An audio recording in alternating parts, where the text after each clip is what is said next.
Hey guys, it's Sean O'Connell, the managing director here at CinemaBlend, and I want to review Dark Phoenix, but I want to let you guys know that this is going to be a spoiler-filled review. I'm going to talk openly about the film, so please stop if you want to go into Dark Phoenix totally cold. The rest of you guys, keep going on this video, but before you do, go down, hit subscribe, turn on your notifications, and every time that we post a fun video like this on CinemaBlend's YouTube page, you guys will be the first to hear about it.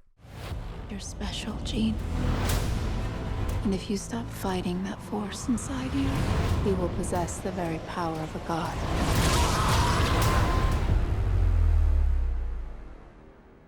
Alright, let me start by saying that I liked Dark Phoenix, but I want to sort of put it on the scale of where it ranks and why I liked it. Part of the reason why I think that it works better than it actually does is because I'm comparing it instantly to X-Men Apocalypse, which is the most recent X-Men movie that we saw. And to me, that is one of the worst X-Men films in the canon. I don't even consider X-Men Origins Wolverine because to me that's not a real movie. It doesn't really exist. But Apocalypse was about as bad as the X-Men movies get. So, Dark Phoenix is a step up. Now, the transition from Bryan Singer to Simon Kinberg as director probably helped that. Kinberg reins it in a little bit more, goes for a little bit more of a grounded, team-oriented feel, whereas Apocalypse was way too big and epic and just sort of lost its focus. I also do think that Dark Phoenix is an improvement over X-Men The Last Stand, which was the most recent attempt by the X-Men franchise to tell the Dark Phoenix saga. So I'm giving it points instantly for the fact that it's better than Apocalypse, better than Last Stand, but in no way does it come close to ranking with the best of the X-Men franchise, which would be the likes of Days of Future Past or even X-Men First Class, which kind of reintroduced these new, younger versions of the X-Men characters. You know, if you're comparing it to the original X-Men, which introduced the Hugh Jackman side of the team, and X2, it's not quite up there, but again, it's sort of middle of the pack. Middle to lower end of the pack. If you're an X-Men fan, I think you're going to want to see it, but if you're just a casual fan of this franchise, you could probably skip it. One of the biggest reasons why I think there's an issue with Dark Phoenix is because we didn't really need to see the Dark Phoenix story told so soon after seeing it done in The Last Stand. Now, I understand that the people behind this storytelling are trying to say that the timeline reset from Days of Future Past means that the new versions of the characters, the James McAvoys, the Michael Fassbenders, of course the Sophie Turners, who was introduced in X-Men Apocalypse, has not gone through the Dark Phoenix saga. But when you introduce the Dark Phoenix saga, you want us to be emotionally invested in Jean Grey as a character. She's totally going to change because of the way that she's been exposed to the Phoenix Force, but we don't know this Jean well enough. We met her in Apocalypse briefly. There was a suggestion at the end of Apocalypse that she might have the Phoenix Force inside of her, which is a really odd nod, because then the way that she gets it in Dark Phoenix is through a random space mission that Jean wouldn't have normally been a part of, but regardless, that's beyond the point. It's just doing the Dark Phoenix saga when we don't have an investment in Jean means that you're rushing through a lot of stuff that we're supposed to feel. We're supposed to embrace the X-Men as a team, and it is really fun to see them sort of operating as a team on a space mission early on and in a New York battle later. We really get to see their powers on display and them working in tandem with each other. But you have to sort of say that you care what happens to Jean Grey, and I think by forcing the Dark Phoenix saga on this new cast, we don't know enough about Sophie Turner yet. We don't know enough about her time as Jean Grey, and so we're not that invested. We just don't care all that much about where the Dark Phoenix storyline is taking them.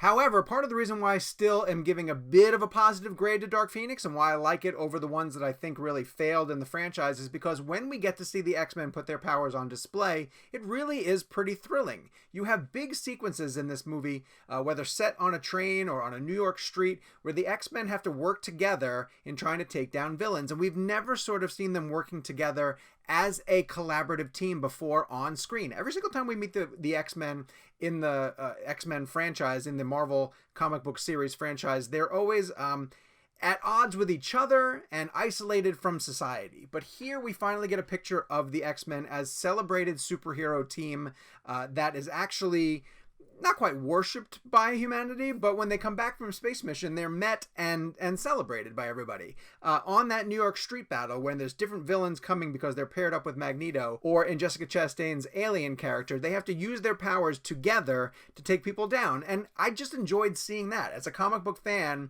it was fun to see the X-Men out of a danger room sequence, using their powers in real world situations to take down bad guys, whether it be Storm's lightning, Cyclops' visor blast, or Beast in action just taking down a bad guy. The really weird part about Dark Phoenix, and something that counts against it, however, is just the fact that it doesn't feel like an end. And I just think it's because when people made the movie, they didn't realize it was going to be the conclusion of this franchise.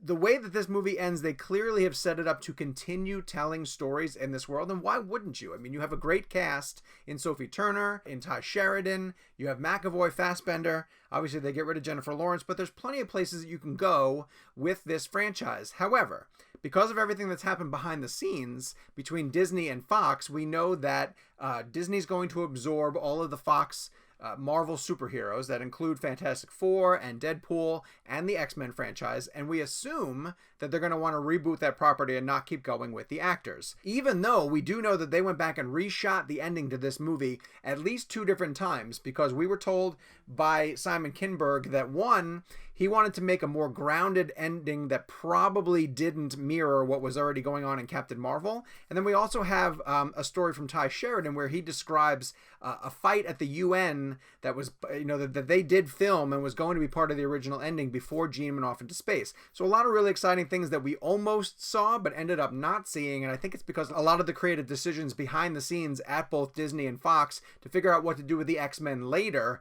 but it didn't allow them to conclude this franchise in a proper way. All of that being said, I still enjoyed Dark Phoenix more than I have the previous few X-Men movies, so I'm giving it a 3-star out of 5 grade. I like the actors who are in this cast. I recognize that the script has some problems, but the X-Men franchise overall has been a series of really high highs and really low lows. So when you get something that's sort of right in the middle of the pack, I'm willing to say that fans should go out and basically check it out on the big screen. I think the action sequences are pretty solid, and especially the comic book elements of them. And I wish we could see a little bit more with these guys, but however, it does feel a little bit repetitive, and that we've seen almost everything that we're going to see out of this X-Men franchise. So I am also kind of excited to see the characters from the comics transitioned over to the MCU. So maybe put the franchise on the shelf for a couple of years, let Marvel take a swing in it in a few years, and we'll see how the X-Men fit into the MCU going forward. I want to hear from you guys, so go down to the comment section and tell me what you thought about Dark Phoenix. I want to hear if you thought it was positive, negative. Where do you rank it amongst the other X-Men films? While you're down there, of course, do me a favor, hit the subscribe button, turn on your notifications, and every time that we post something fun about the X-Men on CinemaBlend's YouTube page, you guys will be the first ones to hear about it. The right to fear me. I've seen evil. And I'm looking at it now.